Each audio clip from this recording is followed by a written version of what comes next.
Hi friends, அஸ்ஸலாமு அலைக்கும். இன்றைக்கி நம்ம மழை காலத்தில் நம்மளோட மொட்டை மாடி எப்படி இருக்குதுன்னு பார்க்கலாம். காலையில் நான் ஃபஜர் தொழுதுட்டு கவுசூரா ஓட்டிட்டு பசங்களுக்கு பிரிஞ்சு சாதம் செஞ்சு முட்டை வச்சு கொடுத்துட்டு அதுக்கப்புறம் மொட்டை மாடியில் எப்படி இருக்குது மழை காலத்தில் நம்மளோட மொட்டை மாடி எப்படி இருக்குதுன்னு பார்க்கலான்ட்டு வந்தேங்க. சூப்பராக இருந்துச்சுங்க. அப்படியே அந்த செடியெல்லாம் அப்படியே தண்ணியோட சூப்பராக இருந்துச்சு. வாழை இலையெல்லாம் சும்மா ஃப்ரெஷ்ஷாக இருந்துச்சு. மழை காலத்தில் வந்துட்டு தண்ணி எப்படி இருக்குதுன்னு பார்க்கலாம். தேங்கி இருக்கா தொட்டியில் அப்படின்னு பார்த்தேன். அதெல்லாம் தேங்கலை. அப்புறம் வந்துட்டு இந்த பூலாம் நல்லா ஃப்ரெஷ்ஷாக பூத்துருந்துச்சு. சுரக்காய் செடி பாருங்கள், விதை போட்டிருந்தேன். அது நல்லா வந்து சுரக்காய் செடி வந்து படர்ந்துருந்துச்சு பாருங்கள், சூப்பராக இருந்துச்சு. அதுக்கப்புறமா வந்துட்டு நம்மளோட வாழை மரம் சூப்பராக நல்லா ஃப்ரெஷ்ஷாக 3 வாழை மரம் வந்திருக்கு.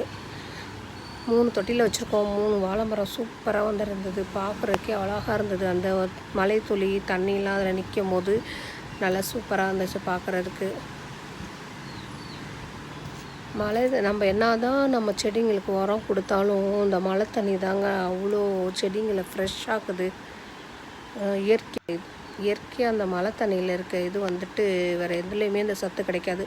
செடிங்களுக்கு அவ்வளோ ஃப்ரெஷ்ஷாக இருக்கும். மாதுளம்பூ செடியில் வந்து நிறைய பூ வைக்கிது. அந்த அணில் வந்து பூவெல்லாம் சாப்பிட்டு போயிடுதுங்க. மாதுளை மரம் ஒன்று கூட பறிக்க முடியல. அந்த ஃபுல்லாக பூ வச்சு கொட்டிடுது, இல்லைன்னா அணில் வந்து சாப்பிட்றது. இந்த வாட்டினாலும் எப்படி இருக்குன்னு பார்ப்போம். அங்கே பாருங்கள், மல்லி செடி அப்படியே பூத்து குலுங்குது. குண்டு மல்லி செடி சூப்பராக முட்டு வச்சுருந்தோம். 3 பூ வச்சுருந்தது. செமையாக தண்ணியோடு அழகாக இருந்தது.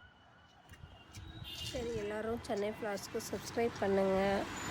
சென்னை விலாஸ்க்கு சப்ஸ்கிரைப் பண்ணவங்களுக்கு ரொம்ப ரொம்ப நன்றி. நான் எல்லாத்துக்காகவும் துவா செய்கிறேன். நீங்களும் துவா செய்யுங்க. அஸ்ஸலாமு அலைக்கும். பாய். கிளியோட சத்தம் பயங்கரமாக கேட்டுது. கிளி சத்தம் செம்மையாக இருந்துச்சு. அதுக்கப்புறம் இந்த செடிங்கள்லாம் ஃப்ரெஷ்ஷாக இருந்தது.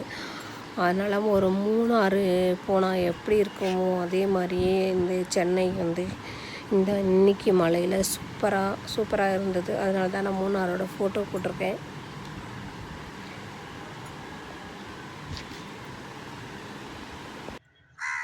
கிளி சத்தம் உங்களுக்கும் கேட்கும் பாருங்கள். கிளி சத்தம் கேட்குதா பாருங்கள்.